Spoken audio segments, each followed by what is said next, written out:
ನಮಸ್ಕಾರ ಅಣ್ಣ. ನಮಸ್ಕಾರ. ನಿಮ್ಮ ಹೆಸರು ಹೇಳ್ರಿ ಅಣ್ಣ? ನಮ್ಮ ಹೆಸರು ರಾಘವೇಂದ್ರ ಪರಸಪ್ಪ ನಾರಿ ಅಂತ ಹೇಳಿ. ನಮ್ದು ಊರು ಗುಜನಾಳ್ ರೀ. ಇದು ಟೋಟಲ್ 16 ಎಕರೆ ಐತ್ರಿ.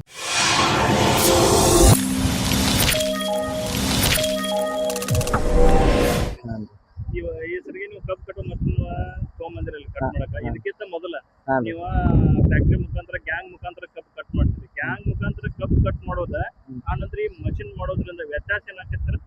ಅಣ್ಣ ಹೇಳ್ಬೇಕಂದ್ರ ರೀ, ಈಗ ಗ್ಯಾಂಗ್ ಬಂದ್ ಕಡಿಬೇಕಂದ್ರ 16 ಎಕರೆಕ ಒಂದ್ ತಿಂಗಳು ಹೋಗ್ತೈತ್ರಿ. ಒಂದ್ ದಿನಕ್ಕ 2 ದಿನಕ್ಕ 1 ಎಕರೆ ಕಡಿತಾರ ಗ್ಯಾಂಗ್ದಾರ. ಇದು ಹಂಗಿಲ್ರಿ, ನಮ್ದು ಒಂದು ಡೇ ನೈಟ್ದಾಗ 16 ಎಕರೆ ಕರೆದ್ ಬಿಡ್ತೈತ್ರಿ. ನಮಗ ಟೈಮಿಂಗ್ ಸೇವ್ ಆಕೈತ್ರಿ. ಆಮೇಲೆ ಲೇಬರ್ದ ಭಾಳ ಟೈಮ್ ಹೋಗ್ತೈತ್ರಿ. ನಮ್ಗ ಬೆಳಿ ಹಿಂದ ಮುಂದ ಶುರು ಮಾಡೈತಿ. ಇದೇನೈತಿ ಎಲ್ಲ ಒಮ್ಮೆ ಕಟ್ಕೋತ ಹೋಗ್ತೈತ್ರಿ.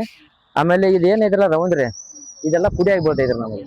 ಇದನ್ನ ನಾವು ನೀರ್ ಹಾಕೋದ್ರಿಂದ ಪುಡಿ ಗೊಬ್ಬರ ಹಾಕೈತ್ರಿ. ಆಮೇಲೆ ಇದು ಒಮ್ಮೆ ಕಟಾವ್ ಏನಾಗಿರ್ತೈತ್ರಲ್ಲ, ಕೋಲಿ ಬರಂಗಿಲ್ರಿ. ಇದೇನ್ ಹಾಕೈತ್ರಿ, ಮರಿ ಚೆನ್ನಾಗಿ ಹೇಳ್ತೈತ್ರಿ.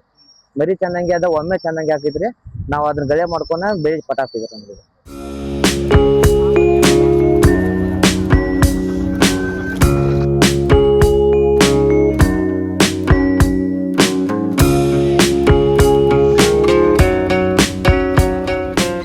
ಫ್ಯಾಕ್ಟ್ರಿ ಗ್ಯಾಂಗ್ ಹಚ್ಚಿ ಕಬ್ಬು ಕಡಿತಿರಲ್ರಿ, ಅವ್ರಿಗೆ ಅಮೌಂಟ್ ಜಾಸ್ತಿ ಆಗತೈತೋ ಏನು ಮಷಿನ್ ಹಚ್ಚೋದ್ರಿಂದ ನಮ್ಮ ರೈತರಿಗೆ ಅನುಕೂಲ ಆಗೈತ್ರಿ? ಮಷೀನ್ದ ಅಮೌಂಟ್ ಕಡಿಮೆ ಆಕೈತ್ರಿ. ಈ ಗ್ಯಾಂಗ್ ಹಚ್ಚಾರ ಅದ ಅಮೌಂಟ್ ಹೆಚ್ಚಾಕೈತ್ರಿ. ಯಾಕಂದ್ರ ಇಂಟ್ರಿ ಹೆಚ್ಚು ಹೋಗ್ತೈತ್ರಿ. ಆಮೇಲೆ ಸ್ವಲ್ಪ ಹೊಲ್ದಾಗ ಏನಾದ್ರು ನಾವು ಕಬ್ಬು ಬಿದ್ದಿರ್ತೈತ್ರಲ್ಲ, ಬಿದ್ದಿದ ಮೇಲೆ ಭಾಳ ಕೇಳ್ತಾರ.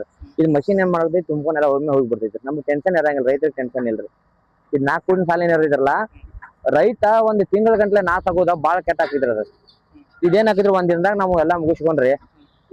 ಒಂದ್ ಗಾಡಿಯಿಂದ 6-7 ಗಾಡಿ ಇರ್ತಾವ್ರಿ. ಒಂದ್ ದಿನಕ್ಕ 10-15 ಗಾಡಿ ತಿರುಗ್ತಾರ ಇವ್ರು. ಅವ್ರ ಕೂಲಿ ಕಾಯ್ತಾರ್ರಿ. ಮನುಷ್ಯರ್ ಬೀಡಿಗೆ ಹಂಗ್ತಾರ ಕಡಿತಾರಲ್ಲ, ಕೂಲಿ ಕಾಯ್ತಾರ್ರಿ. ಅದ್ ಹಿಂದಾಗಡೆ ಕಬ್ಬ ನಾವು ಬ್ಯಾಗಿ ಹಾಕಿ ಸುಡ್ತೋರ್ಲ, ಕೋಲಿ ಉಳಿದಿದ್ರ ಅದ. ಆಮೇಲೆ ಅದ್ ಮತ್ತೊಮ್ಮೆ ನಾವ್ ಆಳೆ ಕಡಿಬೇಕ್ರಿ. ಇದೇನ್ ಇರ್ತೈತ್ರಿ, ಎಲ್ಲಾ ಒಂದೇ ಲೆವೆಲ್ ಹೋಗಿರ್ತೈತ್ರಿ. ಎಲ್ಲಾ ಮರಿ ಹೊಡ್ಯಾಕ ಭಾಳ ಅನುಕೂಲ ಐತ್ರಿ. ಇದು ರೂಟ್ರ ಆರ್ದಂಗ ಆಗಿರ್ತೈತ್ರಿ ಅದು. ಮತ್ ನಮಗ್ ಬೆನಿಫಿಟ್ ಏನ್ರಿ, ಇದು ರೌಂಡ್ ರೀ. ಗೊಬ್ಬರ ಭಾಳ ಚಂದ ಹಾಕೈತ್ರಿ. ಇದು ಮಾಡಾಕ್ ಅಷ್ಟ ಬೇಕ್ರಿ. ಮಷಿನ್ ಹಂಗೆ ಬರ್ರಿ ಬರ್ರಿ. ನಾವು ನೀರು ಹಾಯಿಸಿದಾಗ ಅದನ್ನ ರೆಂಟೆ ಹೊಡಿಬೇಕು ಫಸ್ಟ್ ಸಣ್ಣ ಟ್ರ್ಯಾಕ್ಟರ್ಲೆ. ಈಗ ನಮ್ಮದು ಈ ಹೊಲಗಳನ್ನ ನಮ್ಮ ಸಣ್ಣ ಟ್ರ್ಯಾಕ್ಟರ್ ಅದಾವ. ಇಷ್ಟಿಷ್ಟು ಕಬ್ಬು ಬರೋ ಮಟ್ಟ ನಾವು ದೊಡ್ಡ ಟ್ರ್ಯಾಕ್ಟರ್ಲೆ ಹೊಡಿತೀವಿ. ದೊಡ್ಡ ಟ್ರ್ಯಾಕ್ಟರ್ಲೆ ಹೊಡೆದ ಅದನ್ನ ಮಣ್ಣು ಕಲ್ಲು ಇರ್ವಾದಾಗ ಅದ ಒಳಗೆ ಹೊಡ್ಕೊಂಡಿರ್ತೀವಲ್ಲ, ಆಮೇಲೆ ಬೋದ್ ಇರ್ಸ್ತಾವ ಅದನ್ನ. ಅಂದಾಗ ಬೋದ್ ಹಾಕೈತೆ ಅದ. ನಾವು ಹಂಗ ಹೊಡೆದ್ರೆ ಆಗಂಗಿಲ್ಲ.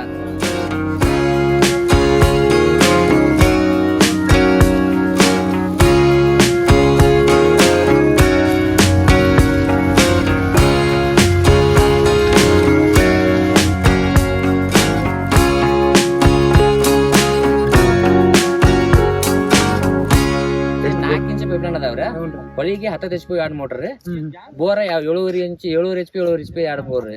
ಟೋಟಲ್ 35 HP ನೀರ್ ನೋಡ್ರಿ. ಇದಕ್ಕಿಂತ ಮತ್ತ ನೀವು ಡ್ರಿಪ್ ಮಾಡ್ರಿ ಇಳುವರಿ ಜಾಸ್ತಿ ತೆಗಿಬೋದಲ್ಲ? ಡ್ರಿಪ್ ಮಾಡ್ರಿ ಇಳುವರಿ ಜಾಸ್ತಿ ಆಕೈತ್ರಿ. ಸಾಲಾಗಿ ಬಿಡ್ಬೇಕ್ರಿ. ನಾವು ಪದೇ ನಾವು ಕಸಕ್ಕ ತೆಗ ಮಂದಿಗೆ ಆಳ್ ಕೊಡಕ್ ನಮ್ಗೆ ಆಗಂಗಿಲ್ರಿ. ಅವಾಗಿನ ಟೈಮ್ದಾಗ ನಾವು ಹೊಳೆ ರೋಟ್ರಿ ಹೊಡಿತೀವ್ರಿ, ರೆಂಟೆ ಹೊಡಿತೀವಿ. ಅದ್ ಖರ್ಚು ಹತ್ತೈತ್ರಿ, ಇಳುವರಿ ಜಾಸ್ತಿ ಐತ್ರಿ. ಬಟ್ ಅದ್ ಖರ್ಚು ಅಷ್ಟು ಖರ್ಚಾಗಿ ಅಷ್ಟು ಇಳುವರಿ ಸಿಗುವಂತ ಏನಿಲ್ಲ ರೀ. ಇಲ್ರಿ ಅದೇನ್ ಖರ್ಚು ಅನ್ನಕ್ ಭಾಳ ಎಕರೆಕ 12-13 ಸಾವಿರ ರೂಪಾಯಿ ಬರ್ತೈತಿ. 12-13 ಸಾವಿರ ಬರ್ತೈತಿ. ನಾವು ಹೊಳೆ ರೆಂಟೆ ಹೊಡ್ಯಾರಲ್ಲ, ರೋಟ್ರಿ ಹೊಡ್ಯಾರಲ್ಲ, ಸಾಲಾಗಿ ಬಿಡ್ಬೇಕ್ರಿ ಅದನ್ನ. ಅಂದ್ರ ಒಂದ್ ಟೈಮ್ ಎಲ್ಲಾ ಮುಗಿಸಿ ಬಂದ್ರಿ. ಅದ್ರಾಗ ಏನ್ ದಾಗದ ಐತಿ, ಅದ್ರ ಕಾಲ ನೋಡ್ರಿ, ನಾವು ಜೂನ್ ತನಕ ರೋಟ್ರಿ ಹೊಡಿತೀವ್ರಿ, ಕಸ ಆಗಬಾರಂತೇಳಿ. ಜೂನ್ ಇಂದ ಮಳೆಗಾಲ ಚಾಲು ಆಗಿದ್ರೆ ಅವಾಗ ಟ್ರಿಪ್ ಅವಶ್ಯಕತೆ ಬರಂಗಿಲ್ರಿ. ಮೇನ್ ಬೇಕಾಗಿದೆ ಬಿಸಿಲುಗಾಲದಾಗ. ಬಿಸಿಲುಗಾಲದಾಗ ಕಬ್ಬು ಸಣ್ಣ ಇರುತ್ತೆ, ಅವಾಗ ನಾವು ಅದನ್ನ ಕಸ ಕೊಲ್ಬೇಕಂತ ಹೊಳೆ ರೆಂಟೆ ರೋಟ್ರ ಮಾಡ್ತೀವಿ. ಅದಕ್ಕೆ ನಡೀತಿದ್ರಿ. ಈಗ 16 ಎಕರೆ 20 ಎಕರೆ ಟ್ರಿಪ್ ಮಾಡ ಅಷ್ಟ ಆಗಂಗಿಲ್ರಿ. ನಾವು ಹೊಳೆ ಮತ್ತ ನಿಮ್ಗೆ ನೀರಿಂದ ತೊಂದ್ರೆ ಇತ್ತಂದ್ರ ಅದ್ ಬಾಳ ನೀರಿನ ತೊಂದ್ರೆ ಇದ್ರಿ. ಈ ಏರಿಯಾದ ನೀರಿನ ತೊಂದ್ರೆ ಇಲ್ರಿ ನಮಗ. ಅಂದ್ರ ಇಲ್ಲಿ ಮಾರ್ಕಂಡ್ರಿ ನದಿ ಐತ್ರಿ, ಡ್ಯಾಮ್ ಐತ್ರಲ್ಲ, ಆ ಡ್ಯಾಮ್ ಕಂಟಿನ್ಯೂ ಹರಿದ್ರಿ. ಹಳ್ಳಗಳಿಗೆ ಎಲ್ಲಾರು 10 ಮೋಟರ್ ಕುಣಿಸ್ಬಿಟ್ಟಿದಾರೆ.